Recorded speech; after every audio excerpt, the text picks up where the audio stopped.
Welcome to United Shades of Gray, Conversations of Race in America on WSGW. Now, here is your host, Kareem Bowen.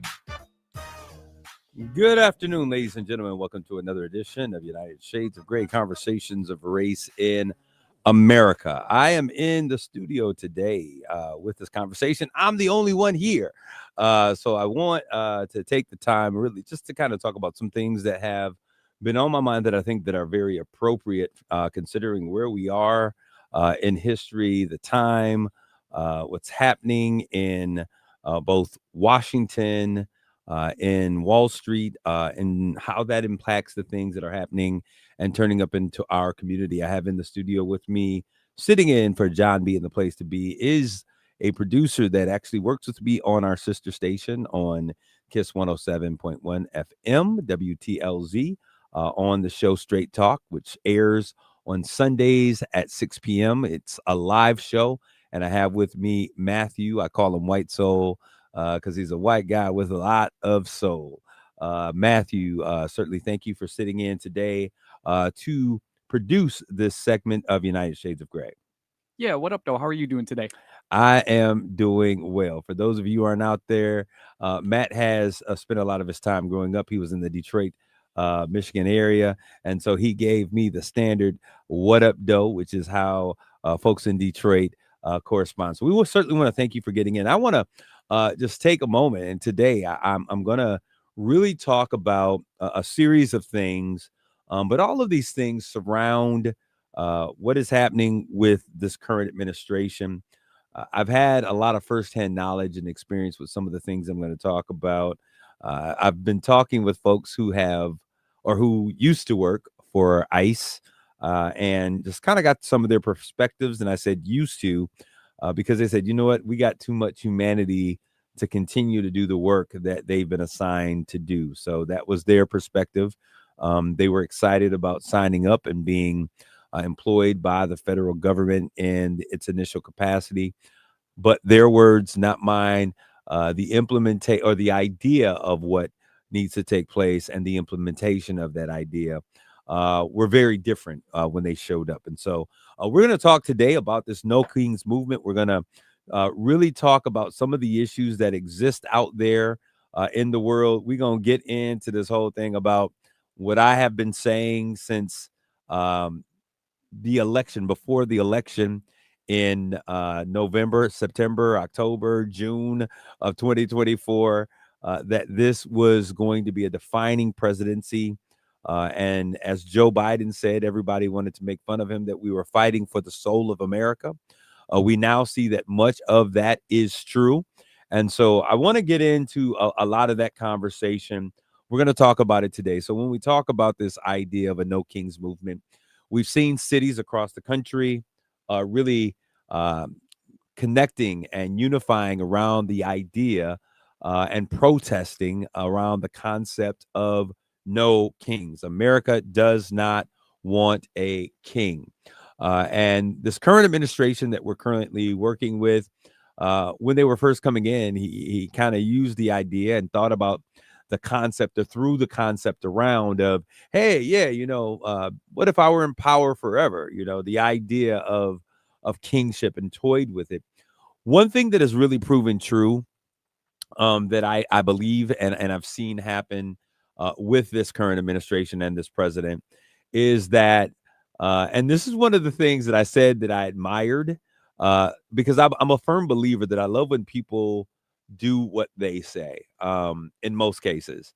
And Mr. Trump had kind of said that a lot of the things that he was going to do, many people said, oh, no, he doesn't really mean it. The position is going to level him out. It's not going to work that way. I had so many of my friends. And what's funny is I'm not only talking about my white friends, but I'm talking about many Black African-American men who are saying, hey, he's going to be Trump. He's going to be great for my 401k. He's going to be great for the economy. A lot of my Hispanic friends, which is really interesting, seeing, I think, something like 76 to 78% of Hispanics voted for Donald Trump in this past election. And I was sharing with them, I said, yo, people, Trump was great for TV. He was entertaining. He was fun. He was humorous and exciting for TV. But the reality for real life, we don't need another display or an example of The Apprentice for running our country. But neither here nor there. I want to get to what some of those comments and those thoughts were from those individuals who were saying, hey, he's going to be great for the economy. He's going to turn this thing around.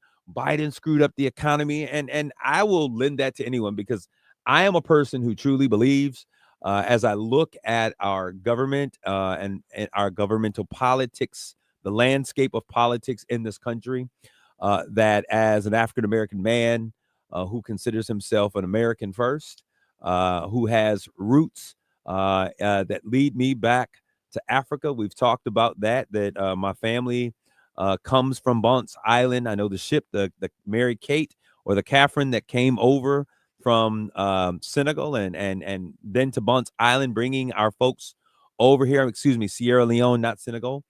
So I understand now. I have a full assurance of who I am. I am an American who is of African descent. They use the term African American. I prefer the term Black.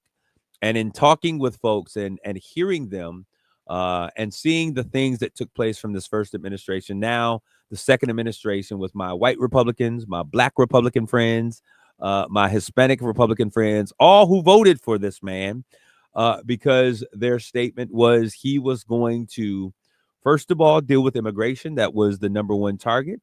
Secondly, he was going to bring down cost on day one. He was going to make America, put America first. And he was going to make America great again. This was the story that I heard. And I was like, okay, very impressive. However, not being one who just listens to either right wing or left wing media, I'm an individual who loves to read. I believe that he who reads leads. And it's something that I've always believed in for all of my life. I take time and I read other articles and I read other things and I pay attention both to social media content, but to real news cycles and news circles where real information is being shared. I pay attention to letters to the editor and different things that come out that share stories and perspectives. And as I was listening to all of this stuff, and it was something that I've been talking about since probably late 2023 and certainly January of 2024, the idea of Project 2025. A warning, folks. Hey, Project 2025 is going to lead to the dissolution of public education, the defunding of it. It is going to deal with a situation in which Black folks will be put back into fighting for rights that they fought for in the 50s and 60s. I shared with you all that this was not only about Black, but this was more so an assault on class, an institution of a return to a classism, a situation where those who were the rich elite would lead and rule. I yelled these things from the roofs, from the highways and the hedges, like letting America know that this is what Project 2025 was about. And many of you and many of the individuals who, I was sharing these stories with did not believe it. As a fact, many folks in Black America thought that the position of the Supreme Court and Congress would never allow for a hijacking of power by one arm of our American government. And now we see that there is, and this is what's so interesting. This is only about 10 months in, heading into the 11th month of this administration. We've seen a record number of executive orders take place.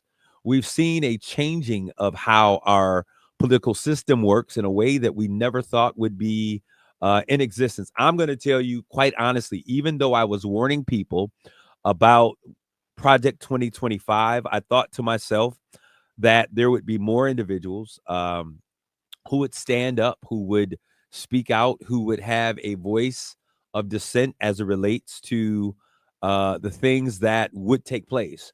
I believe in this concept and this idea of democracy with all of my heart. It was what I fell in love with as a young man growing up. It was one of the reasons why when I was turning 18, I was excited to cast my ballot and to go in and to vote.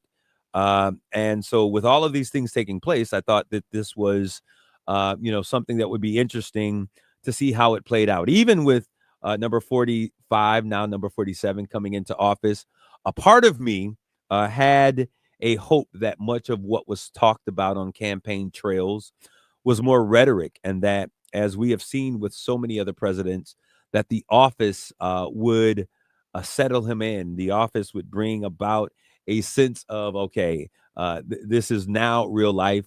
Some of these things we're never going to do. But what we have seen is a full enactment of what we have seen take place. Now, people criticize him and say that he lied when he said he never read Project 2025.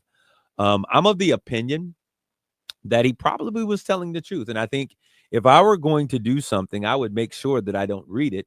But that doesn't mean that my staffers and other individuals would not be responsible for briefing me on what's going on. So I think that he probably told the truth there. I don't see him being an individual who's going to sit down and actually read. And so I guess I started off talking about he who reads leads.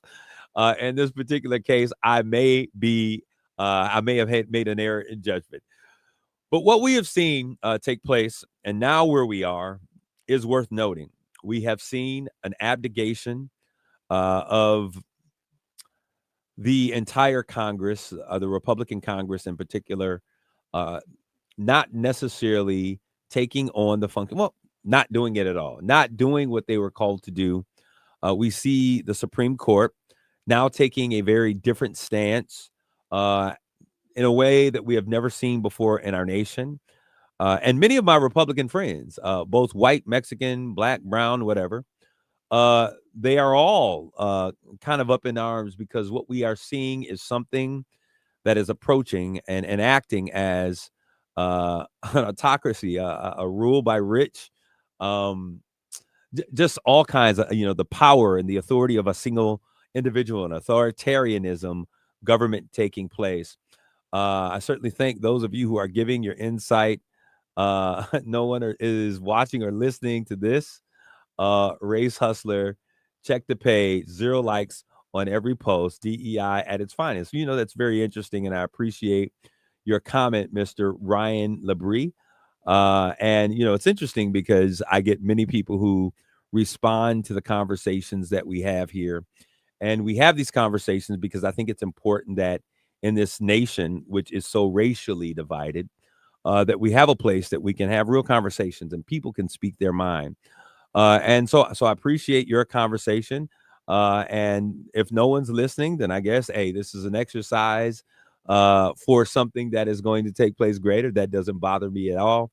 But as we see what is taking place here, we see this no kings movement that is now hitting the nation because people are feeling that with the Supreme Court being complicit, with Congress, our House and Senate being complicit, no one sounding the alarm, no one making any noise, no one is the voice of dissent in terms of what's happening, that we are in fact moving toward an authoritarian type of government where it appears to be more of a king. Whatever the king says is law. And I think that that's important. That's one of the key elements of a kingdom. The kingdom, whatever the king sat on the throne and whatever the king would speak or what he would decree or declare became law. And we now see that very type of governance taking place in this great country. So I'm going to get into this, and I want to just kind of, before we get into this conversation and we talk about some of the things that we see taking place, I want to just throw out there once again that our great forefathers, those who started this country, those who were integral in the documents that incorporated us as a nation, they created amendments after this, where they created the Constitution. And I said this before, understanding that blacks at the time of the framing of the Constitution were not considered to be human, not whole humans. Like 3/5 was where we were. So when we look at the Constitution, much of the Constitution in its initial state is framed in a way that racism is essential or is essential piece of how the Constitution was written. Some of those forefathers that were writing the Constitution did not think that blacks should be included or should be considered even American, and racism was essential to this piece. And I say this because oftentimes you will hear people of color use the phrasing institutional racism, and what we mean is that an institution has in its development and in its very core racism. And so many white people say we don't believe in institutional racism. And I think that's really rich because when we talk about institutionalized racism, we talk about how a system was framed. And when we look at the United States government and the Constitution, it was framed at a time when blacks were not considered even human, let alone Americans. And so it was framed in a way that spoke to the colonizers, those who came over. It was framed in a way that isolated and did not include the indigenous folks that were already here. It was framed and written in a way that those individuals who are part of this nation, largely the Mexican Americans or the Mexicans who much of America was considered Mexico, and we can get into the history. But in order for us to really look at America and look at the Constitution and look at what we're dealing with now, it means that we have to move from a whitewashed version of American history that has been taught in our history books for a very long period of time and really deal with what real history is about. And I hate, people say, why do we have to have Black history? Why do we have to have, Asian American or Asian Pacific Islander history? And it's because we have failed to tell the full story of history, a history which is both colorful, which is both painful, has moments of joy, but also anguish and pain are a part of that history. I was having a conversation, and this is so interesting. We're talking about this. I'm going to get to where we're going. But I was having a conversation with someone, and someone was talking about, well, people need to know about Black Wall Street. And I said to them, yes, I think that it's very important because we don't cover those things in our history books. And young Black men and boys and girls need to understand that their people own businesses and own things, and they own grocery stores, and they own funeral homes and corporations and factories and newspapers. And it's important to identify those things in history because when you're represented in the great scheme of things, it builds in a sense of value that if they done it, I can also do it. But I shared with them that, Black Wall Street in Tulsa, Oklahoma was not the only place where blacks were doing it for themselves. I think about things, if you know anything about Georgia, understand about Lake Lanier is a lake that, white America said that they wanted to have, waterfront properties in that particular area. And underneath Lake Lanier lays another example or type of Black Wall Street. When we look at Central Park, the landscape of Central Park in New York City, I love Central Park. It is such an amazing piece of landscape, a vital piece, a green space that is powerful, but most people don't know about the town of Seneca, which was another type of Black community where blacks were self-sufficient, with not only churches, but housing and authorities. It was a self-sufficient community called Seneca. And in that place, when there was a need for green spaces, there was a total destruction of that entire area in New York City where a Black community lived and thrived. And it now is Central Park. When we look at other places, there's stories such as Rosewood. When we look at what was taking place during the Harlem Renaissance, with what was taking place in all of these areas, these places existed. As a matter of fact, in the New Frontier in Oklahoma and the Western settlements across the western part of the country, there were more than 40 different settlements in those areas where blacks were having communities, owning businesses, doing these types of things. And I think that it's important, not only for a young Black men to see that, but also for white America to understand that we were more than just chattel slaves. We were here providing a great service. We were building an amazing country. We are an essence of what has taken place in this country. And I want to say this, I shared my own personal story of how I came into the understanding of the role of my ancestors in this great nation. The very first Catholic church that was ordained by the Vatican to take place here in the United States. My fifth great grandfather was not only a part of that. They were forced to become Catholics, but they helped to build that first church. They helped to build Georgetown University. And all of these things are a part of what has taken place. So when we look fast forward today and we see the things that are taking place, and I want to get into this conversation about the current fight that's taking place, the assault on the 1965 Voting Rights Act, something that I've been screaming for. The thing that made me bad about what Joe Biden was doing is that he was not picking up the John Lewis Voting Rights Act. And now, as a people, we see that there is a great assault on the rights, the voting rights, the equity that exists in voting for Black Americans.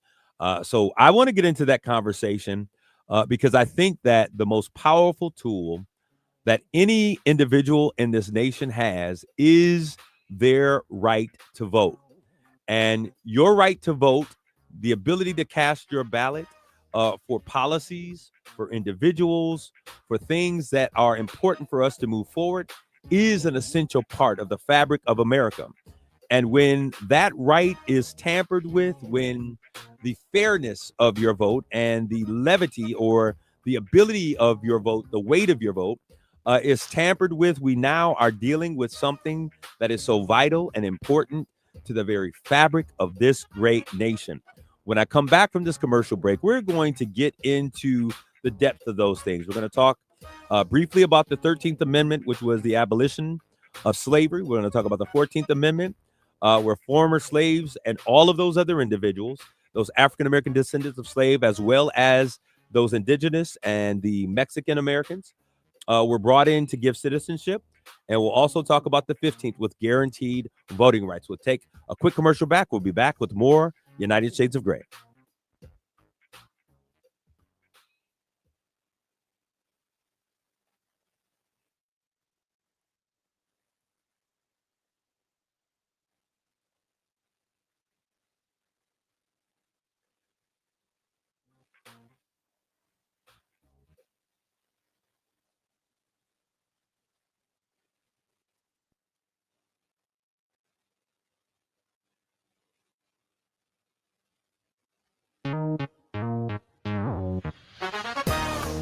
You're listening to United Shades of Gray on WSGW.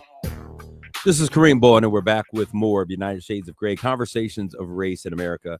And I want to give a shout out to my guy, Ryan Labrie, who is out there. He has taken the time to spend this time with me, time that is going to be well spent, not wasted. At least if he doesn't get anything else, he's going to get an education, something maybe that he has lacked up in this day. So we want to make sure that we empower you with the facts on today. So we were talking about the 13th, 14th, and the 15th Amendment.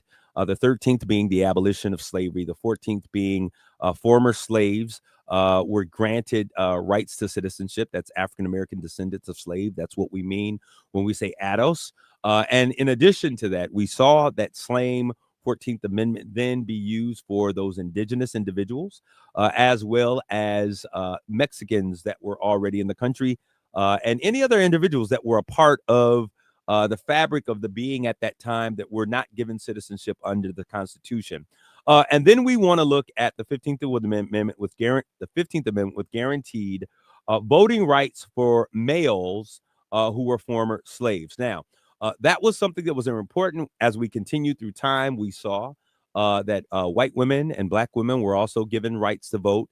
And many of the things that Blacks fought for in terms of those amendments through the 15th, the 50s and the 60s, those rights and those laws were then extended to other people groups that were across the nation. We saw first Blacks, then we saw the indigenous, we saw Mexican Americans, and then other groups, women's rights, women's suffragists, and other things of that nature, going into the LGBTQ plus community and other people who walked through the doors and walked the path that was trailed or blazed by African American descendants of slaves.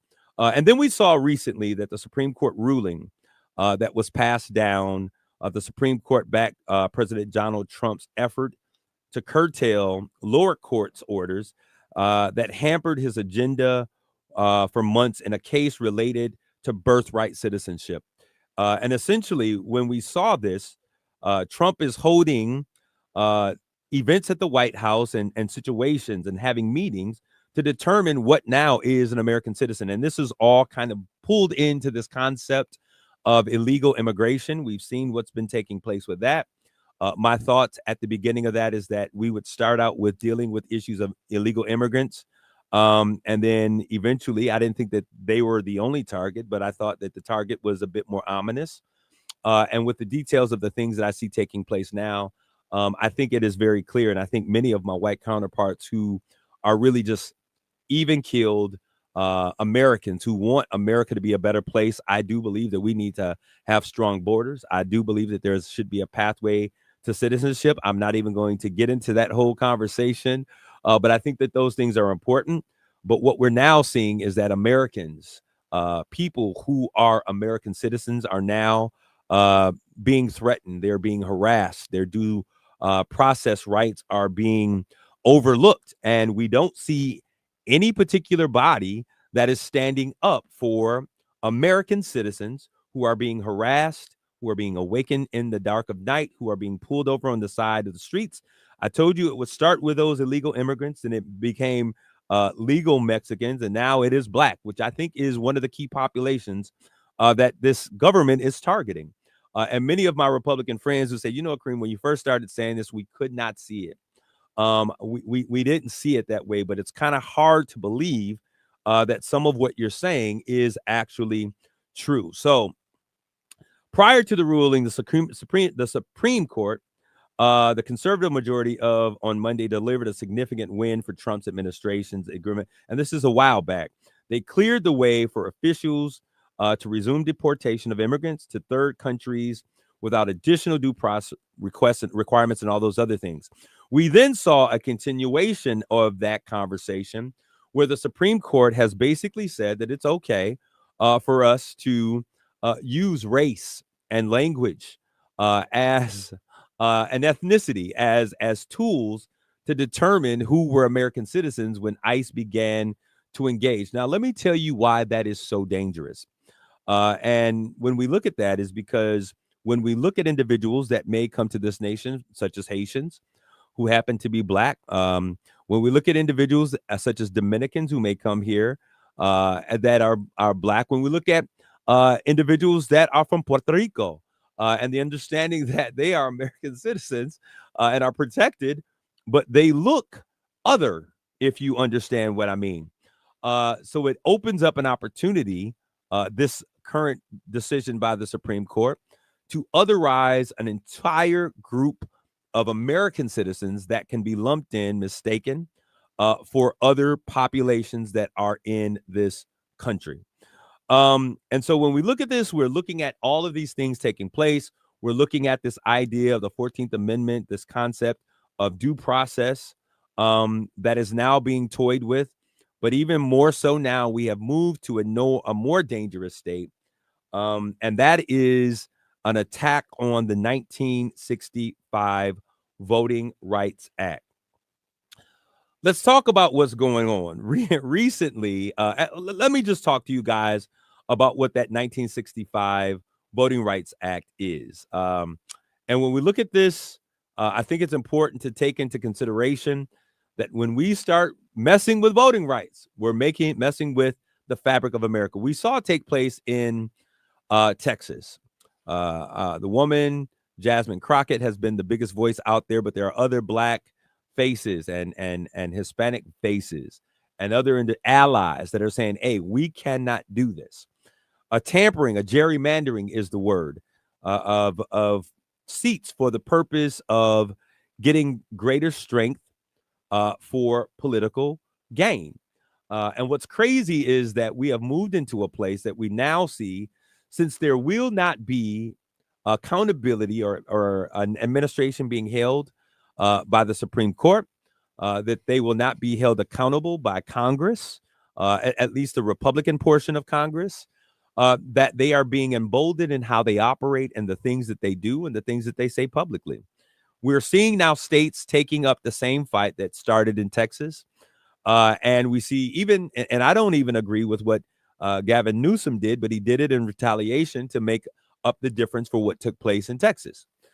And so we now see this thing taking place in other states. We now have a massive situation taking place in the South that is poised to really change the way that we are able to put in office anybody other than a Republican. And I'll say this again, I am neither Republican or Democrat, but I'm an independent.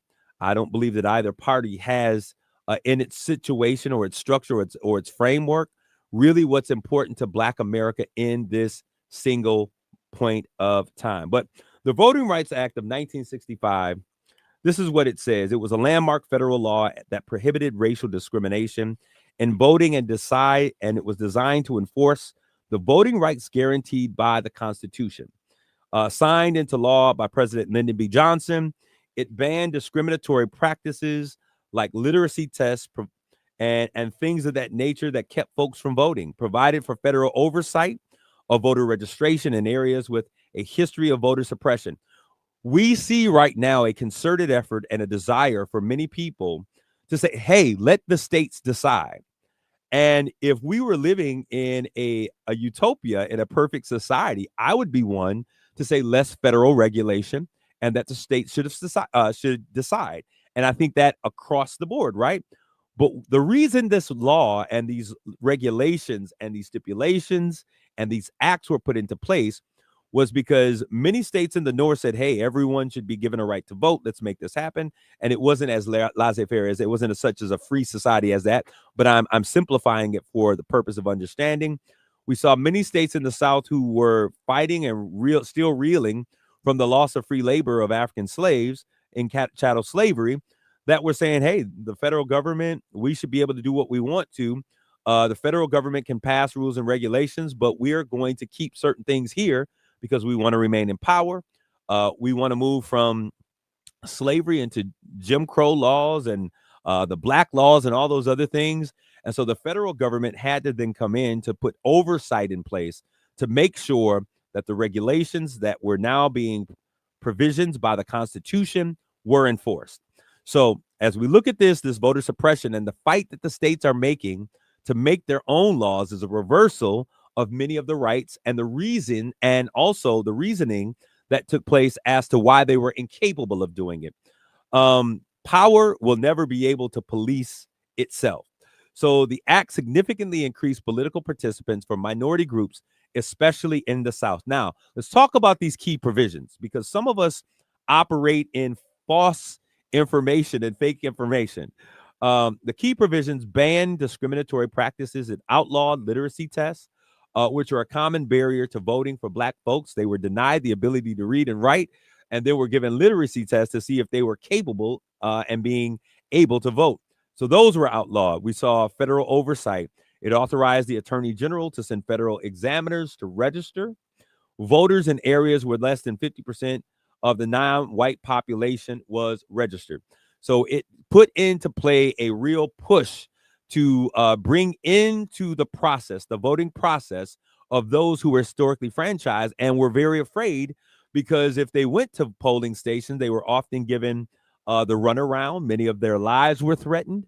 And we see those practices, the idea of wanting to allow people to open carry in voting areas.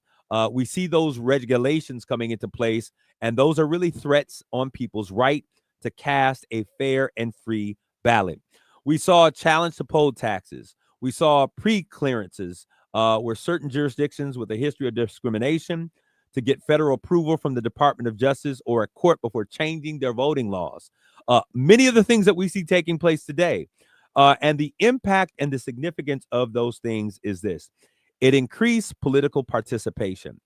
The fact that we have individuals and the Republican Party over the past few years has been on an all-out spree to do whatever it is to suppress voter access to the polls, voters that are on the roll, voters who are American citizens that should be given the right to vote. It has been doing everything to suppress. Now, I believe that we as a nation are our best when everyone who has a thought and has an opinion has the right to cast their ballot and to exercise what I think is one of the fundamental pieces of what it means to be American. We say now increased participation. The act had an immediate and substantial impact, leading a narrowing of the registration gap between black and white voters in the decades that were following. It is impossible, and this is why I say the Democratic Party, hopefully they shake, rattle, and roll themselves, slap themselves across the face, and understand that without black voters, it is impossible for you to ever be seated and to really be able to operate in and win in this nation. So I want to read some of these comments that are out there. I see a comment that happened before by Jack Frost that made some things out there. And if you can put that up there, I greatly appreciate that. To my participant, Jack Frost out there, one of the first things Biden did when he was elected was submit a bipartisan bill to fix the immigration process, more immigration judges and attorneys, more interpreters and administrative staff. It was immediately refused. Then he put forward another bill written by a Republican senator that gave the right nearly everything they asked for, everything they asked for, and it was refused because Trump did not want Biden to have a political win while campaigning. They don't have a leg to stand on about this issue. We now have Yancey Wingard out there. I take your point on all of this history. I only ask when it comes to the No Kings movement is what is the call to action for this movement. I would agree with you, sir. A protest has to not only have the desire to stand and to protest, but there has to be a call to action. And that's one of the reasons why I celebrated the fact that people were having their right to assemble and to protest, but a protest without a call to action in a movement, it will fall flat. And to whom? How will success be measured and determined? This is what builds power and protest, concise action. There is no succinct policy to advocate for the movement. The movement's political ally, the Democrats, distance themselves when it comes to legitimate action that could take place and often sided with Republicans when they could have slowed things down. Now, Mr. Yancey, you are out there and what you're saying is absolutely true.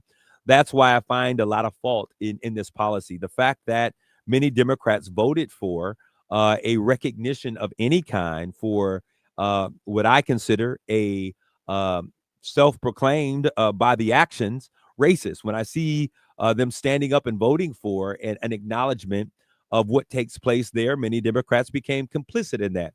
For whatever reason, we don't want to break the cycle, break the unity. There is no unity because a part of the problem, Mr. Yancey, is that many Democrats, many of our white Democrat friends, a lot of the things that Republicans or the far right are saying about blacks being given too many rights, about there's too much equity being thrown out there. Many of our Democrat Republicans, our senators, our, not our Republicans, our Democrats, our representatives in the Senate and both the House of Representatives feel the same way. And so when I look at individuals like Fetterman, who is a blue state is a Democrat, who considers himself a Democrat, but he has really voted more like Republicans. So we have to, as a community of black folks, we've got to begin to understand that we cannot dedicate or commit ourselves to a single party, but we have to really begin to think about what are the ideals and the principles that are most important in our community. And we have to begin to coalesce and build a response and action that centers around the things that we find most important. We're no longer in a time when we can just go along to get along, that we can no longer take a backseat, say, okay, we're going to continually allow you to pick, white individuals to represent black communities when there are viable candidates in those communities. And that's the thing. I want to make sure that they're viable candidates because we are entering into a place that our civil rights are really being gone after. Our voting rights are in peril. So let's get to this because we got 5 minutes left here. But I want to thank you, Yancey Wingard II, for that point, because I believe the same thing. We have to have a call to a movement so that we can stand strong and stand firm. So now what we see taking place, another state, the state of Louisiana, has a case that is now getting ready to be heard by the Supreme Court. And it all centers around the 1965 Voting Rights Act, What is it about the 1965 Voting Rights Act that threatens so many Americans? It is the fact that that act is the only thing that provides equity for all people of color, in particular, Black people of color. So now the Supreme Court has decided that they're going to take up this fight. And so this Louisiana versus Callius, I think is what it is, challenges the constitutionality of using race to draw congressional districts, potentially weakening a key provision of the Voting Rights Act of 1965. This is, I think, Section 2. This case concerning Louisiana redistricting map that created a second majority Black congressional district centers on the argument that Equal Protection Clause prohibits the use of race as a basis for redistricting. The court heard arguments for a second time this month. Now, let me tell you what is a key piece of what we need to understand about what's taking place. In this particular situation, there is a move to redistrict or gerrymander in a way. Normally, these things happen. The census happens every 10 years. And with that census, we then have a look at congressional maps and what they look like and how they lay. This is something that is taking place outside of the framework of what normality or normalcy is, because there is a need to make sure that we put these things in place before these midterm elections in 2026, and then also this next presidential election in 2028, which if these things go through, it will be impossible for any other people to be voted into law. There will be a very huge imbalance in terms of how voices are being represented. And what I mean by that is this: to redistrict population centers where centers of population where you're supposed to be able to have an equal vote present. So if you are in based upon the population that you represent, and so if you're in an urban district, because of the population center, it then allows that population center to have a more weighted presence in terms of their vote, right? And we don't go by popular vote here in the country. The forefathers said we're too dumb to be able to make that decision for ourselves. So there's an electoral college in play, right? And so moving these things to where we would give rural communities, redrawing those to give them more power means that African Americans, minorities, Hispanics would then lose the weight of their vote in those areas because of the redrawing of those lines. In some cases, losing multiple number of representatives in those areas, empowering rural communities with a greater voice. Okay. I think it's important. One thing that I thought about when we were talking about this is where they build prisons. Prisons are not usually built in center of the country, but they are population based. And if I'm correct, those population bases, whether it's 1,500 prisoners in a particular area, usually also play into the vote in terms of how many people are in a particular district. And for a long time, they were not allowed to vote. And I think that's one of the reasons. If they can be factored into that vote, they should be allowed to vote. And so we see a fight for them being able to vote. And so now we are fighting all over again, the fight of 1965, to make sure that every individual that casts a ballot, that ballot carries a weight that is consistent with the base of the population in which they live. I don't believe that folks in rural America should be left out, just as I believe that those who are in urban America should have a strong voice, just like everyone else. And to deny the ability to cast a fair vote with the same weight of every other American just ain't American. So I hope you guys continually tune in. Thank you for those who are out there. Jack Frost, thank you for your comment. Trump contracting Governor Abbott in Texas to demand that he withdraw districts to benefit Republicans says it all. They cannot win without the message that they have, so they promote these other things. I want to thank each and every one of you for coming in on today. I want you to stay with your ear to the ground. Don't get dismayed. Stay connected, because it's so vital that you know what's going on. God bless you and everyone out there. Take care of yourselves and each other. Grace and peace.